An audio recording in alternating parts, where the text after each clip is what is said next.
My name is Jeannie and I'm a physical therapist with over 25 years of experience helping people to be able to move well, feel well, and be well.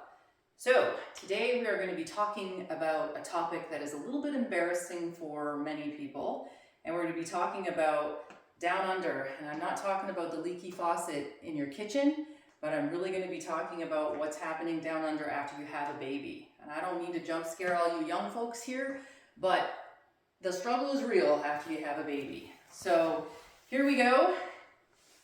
I'm all ready. I just had my baby and I'm ready to start exercising. So I start jogging along. I'm feeling pretty good. And okay, this is going better than I thought. Oh no, I feel like my water's broke again, but that's impossible because I just had my baby. All right, well, maybe I'll try some jumping jacks. So here I go, jumping jack. All right, it's working out okay. All right, and oh no, the same thing's happening again. I feel like I have to go to the bathroom. So people, does this sound familiar? This is something that really does happen to a lot of ladies after having a baby. It can also happen during menopause too. So what exactly is going on here? All right, so here we are. You just had your lovely, pretty little baby. Here is your lovely vaginal wall muscles. Whoops. Here we go. So as you can see, baby's head, vaginal wall muscle, not very big, and it can stretch, but what happens when it stretches through and that baby comes through, goes all through the shoulders and the body, you can see everything gets completely stretched out. And so your pelvic floor muscles, they actually serve like a hammock to your bowel and your bladder. If they're completely stretched out, really weakened and stretched out muscles can't be strong. And that means it's going to be a lot more difficult for you to hold your urine. So this lovely little thing here, our diaper, it's meant for your baby's bottom. It's not really meant as a postpartum fashion accessory. So let's get rid of that and let's talk about what we can do to make these symptoms better. So what do you think is the #1 exercise that can help you ladies to be able to not experience that dripping and be able to control your peeing when you're exercising? Anyone have any ideas? You know it. I know you've all heard of it. It's called a Kegel. But what exactly is a Kegel? Some of you have heard of the term. It was actually named after a gynecologist from the 1940s, as most things are named after the person who discovered it. And he developed this Kegel exercise. So many of you have heard of it, but you're not sure exactly what it means or how to even get the muscles to work. So what you don't realize is you've actually Kegeled at many points and times in your life without realizing that that's what you were doing. So let's think back to a moment when you were in school and you were writing an exam, or you were at church and it was super quiet, and all of a sudden you're realizing that your stomach is rumbling from the Mexi Melt you just ate at lunchtime, and your things are gurgling and you can feel everything moving and you feel like you really gotta pass gas. So what do? You hold on to it. So the muscles that you are using to hold on to that gas so you don't let it out and scare everyone away, those are part of those pelvic floor muscles. You were Kegeling without even realizing it. Another example is, let's say you're at your favorite sporting event, you just downed one of those very large, expensive $12 beers, and now you want to go to the ladies' room and you want to go to the restroom, and you look around. Of course, you look to the men's, there's actually no one in line there. So you're standing in your ladies' room and you're waiting and you're waiting and you're crossing your legs, you're doing everything you can to make sure that you can hold your urine. Guess what? You were Kegeling without even realizing it. Another way that you can really get a feel for what this Kegel is to go sit on the toilet and actually go ahead and try to pee, and mid-flow, stop the pee from coming out. The muscles that you're using to do that are your pelvic floor muscles. Now that is not something that you want to do regularly. That is not good to do that as an exercise because you will actually interfere with your regular urination, but it is to give you an idea of how to get those muscles to work. Okay, so now that you kind of have an idea, I also want to thank one of my favorite people, Rinku Singh. She's a women's health therapist, and she actually came up with this really good analogy that helped me to understand how to contract these muscles. This kind of reminds me a little bit of the claw game. You can see it right here. Does everyone remember the claw game when you would go to the carnival or the fair and you have to have that claw and you try to get that stuffed animal and you spent about like $1,000 on trying to get the stuffed animal that you could have gone to the dollar store and got in about a matter of 1 minute? So you're there and you're trying to get the animal and you really have to be precise. You really have to hold onto it for a while and move it back across. If you even let go for a little bit, the animal drops. So that action of the claw working to grab, that's kind of what you're doing with your pelvic floor muscles.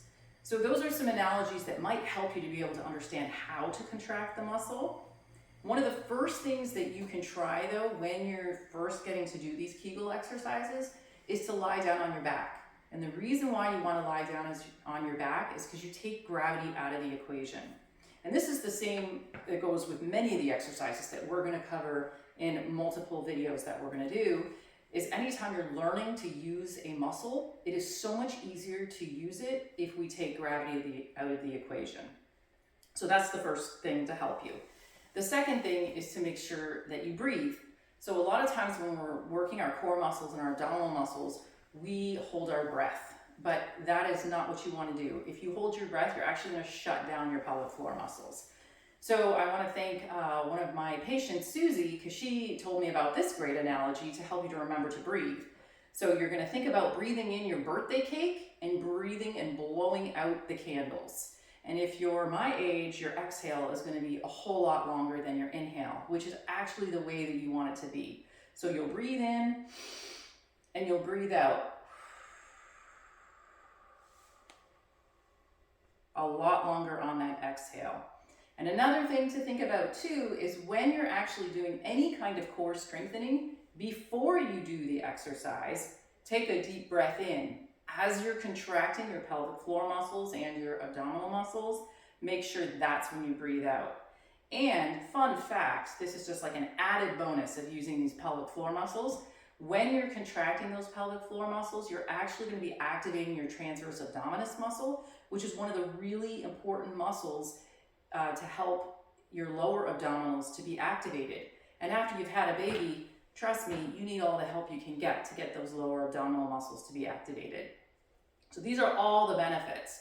Initially, when you start doing these pelvic floor muscle exercises, I don't want you to contract your glutes. I want you to just relax everything else. Sometimes people are working so hard at getting these muscles to activate, you'll even feel it in your upper traps. Trust me, the same thing happened to me. But you really want to focus on just contracting the pelvic floor muscles. So let's get started. We'll put our lovely little baby down on the ground and our claw. And so you're just going to lie down on your back. This is the easiest way to start with these pelvic floor muscles, okay? And then all you're going to do is think about contracting your vaginal wall muscles and the muscles around your rectum at the same time.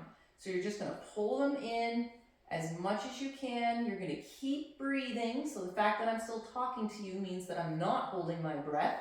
So even if you wanted to think about singing or counting or something, you know that you're not holding your breath if you're speaking. You're going to hold it for 5 seconds and then you're going to breathe out. Okay, so take a deep breath in right now, everybody, and then breathe out. Contract those muscles as you're breathing out. Hold it for 5 seconds, and then relax it. Okay, so let's try a few of these right now.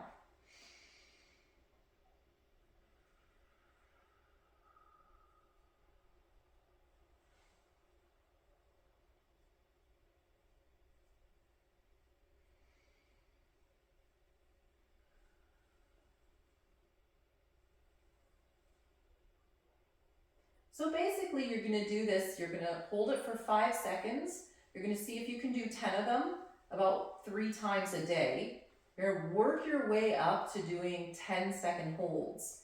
Now once you get the hang of doing this, you can build on this. So you can actually take you can even take like a band and you can tie it around your legs above your knees, just to add a little bit of resistance to it.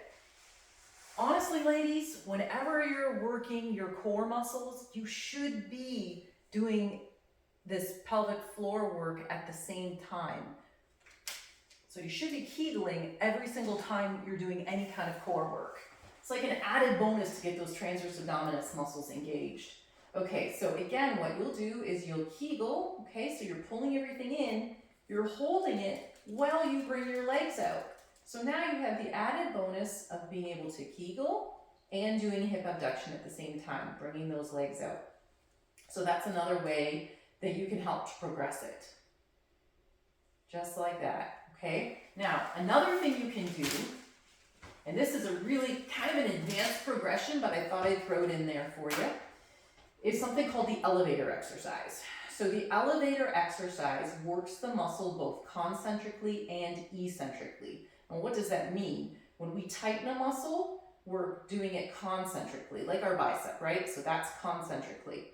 But when we're controlling the descent of the muscle and it's lengthening, that's eccentrically. The muscle has to actually work harder to contract when you're working it eccentrically. So in this next exercise, you're actually going to be working your pelvic floor muscles in both ways.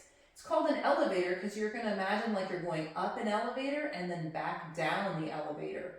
So first off, you're just going to do half a Kegel and half a bridge. So you'll just do a little half a bridge and a half Kegel. You'll hold it there for about 3 seconds. And then you're going to do a full bridge and a full Kegel. Hold it there for 3 to 5 seconds. And then you're going to release it back down to a half bridge, half Kegel, and then back down again, all the way, okay? So let's try it again, all right? So Kegel first. The other thing actually that I should mention too is for this particular exercise, because you're bridging and you're lifting, you do want to kind of pull the abdominal muscles in too before you lift, okay? So then again, you're going to Kegel, half bridge, hold it for 3 to 5 seconds, full Kegel, full bridge, hold it 3 to 5 seconds, and you'll see when you're bridging, you're actually squeezing those butt cheeks together at the same time. So you're going to be working those glutes. But again, you're not going to start off with this exercise. You've got to get the Kegel down first. And then you're going to go back down, half Kegel, half bridge, and then all the way down and relax. And so you're going to end up doing these exercises. Same thing. You want to first just start with 10 of them and then work up to being able to do 2 to 3 sets of 10 throughout your day. Something also to consider is this is going to be, you might sit on the struggle bus for a little while trying to figure out how to activate these muscles. It will get easier the more that you do it. And as you get more and more confident with it, then before you want to go jog, before you want to do your jumping jacks, before you want to be able to skip rope, you can start to do these Kegel exercises. Do like 10 of them beforehand. That'll just activate those muscles so that they're ready and prepared to work for you when you want to do all those fun activities. So I think that's a wrap for these Kegel exercises. Again, thank you for tuning in. You can check me out every Friday. I'll be releasing new videos on all sorts of different topics to help you to be able to move well, feel well, and be well. And just remember, you can't spell PT or you can't spell party without PT. Thank you again for watching. I'll see you next week.